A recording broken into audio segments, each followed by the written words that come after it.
যাদবপুরে দুই দল ছাত্রের সংঘর্ষ, ক্যাম্পাস রাজনীতি কি আবার হিংসার জায়গা হচ্ছে? এখন পরিবর্তন হলে কিছু তো নড়াচড়া শব্দের মধ্যে হয়। আমার মনে হয় আস্তে আস্তে সব ঠিক হয়ে যাবে। কিছু তো পরিবর্তন হওয়ার দরকার আছে। আর যাদবপুর একটা এক্সেপশনাল, ওটা একটা আইল্যান্ডের মতো। ওখানকার যারা আন্দোলন করে, রাজনীতি করে, তারা ভাবে এটা ভারতবর্ষের বাইরে একটা কোনো জায়গা। ভারতবর্ষের সংবিধান চলবে না, ভারতবর্ষের রীতিনীতি চলবে না, কথাবার্তা স্লোগান চলবে না, বিদেশি স্লোগান চলবে। এটা তো বেশি দিন চলতে পারে না। তো কিছু তো পরিবর্তন হবেই, শুরু হয়েছে, দেখা যাক। অধ্যাপক, ভাইস চ্যান্সেলর তাদেরকে ঘেরাও করে রাখা, শিক্ষাক্ষেত্রে পড়ুয়ারা শিক্ষাক্ষেত্রে এই নজির থেকে বেরিয়ে আসবে কবে? এই কালচার তো রক্তের মধ্যে চলে গেছে, আর যারা এটা অপারেট করে তারা ভাবছে এরকমই চলবে। দুনিয়া পাল্টে গেল, ভারতবর্ষে বহু জায়গা পাল্টে গেছে। জেএনইউ যেখান থেকে অনুপ্রেরণা পেয়ে এরা করেন, এখানে পরিবর্তন। দিল্লি ইউনিভার্সিটির মতো, ওসমানী ইউনিভার্সিটি সব পাল্টে গেছে। এখানে শেষ লড়াইটা চলছে, দেশ বিরোধী গতিবিধির চূড়ান্ত পর্যায়ে পৌঁছেছে এখানে, আর পরিবর্তন চাই। অমিত শাহ মুখ্যমন্ত্রী শুভেন্দু অধিকারীকে পাশে বসিয়ে এর আগেও নানান অভ্যাস করেছেন, সুখ্যাতি করেছেন, কিন্তু গতকাল যেটা করলেন একেবারে নজিরবিহীন, বন্ধু বলে সম্বোধন। ব্যক্তিগত স্তরে তার আগেও সম্পর্ক। বলেছেন মেরে মিত্র, এ তো রাজনীতিতে প্রচলিত কথা, সবাইকেই বলে। তো বন্ধুই একসঙ্গে কাজ করলে এত বছর বন্ধুত্ব হয়েই যায়। এটা টিএমসি নয়, কর্মচারী আর মালিক সম্পর্ক। পার্টিতে আমরা সবাই বন্ধু, সহকর্মী।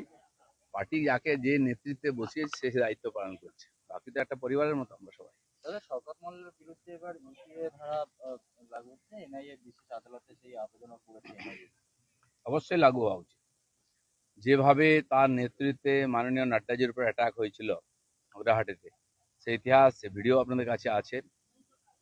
পরিকল্পিতভাবে হাজার লোক নিয়ে ঘিরে একজন এমপি, যিনি একটা বিশ্বের সবচেয়ে বড় রাজনৈতিক পার্টির যে প্রধান, তার উপরে জীবনঘাতী আক্রমণ করছে।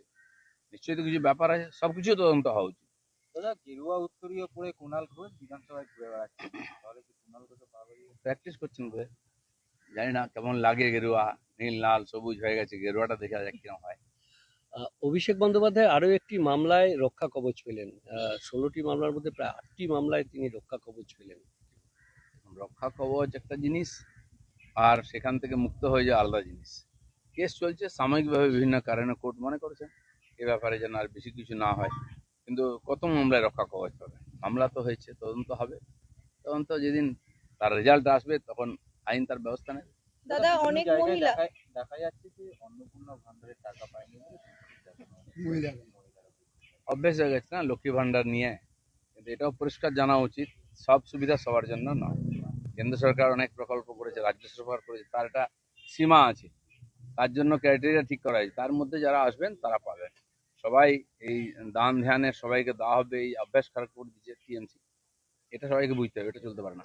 রাহুল গান্ধী থানা থেকে শুরু করে ডিসি সমস্ত জায়গায় কালকে ধর্ণা দিলেন, একজনকে সঙ্গে নিয়ে।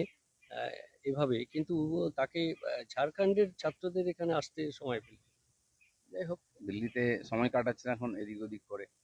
ঝাড়খণ্ডে ওনাদেরই সরকার আছে, সে সরকার যা করছে এটা জনবিরোধী, ছাত্রবিরোধী, শিক্ষাবিরোধী, এবং কোর্টও সেটা বলে দিয়েছেন।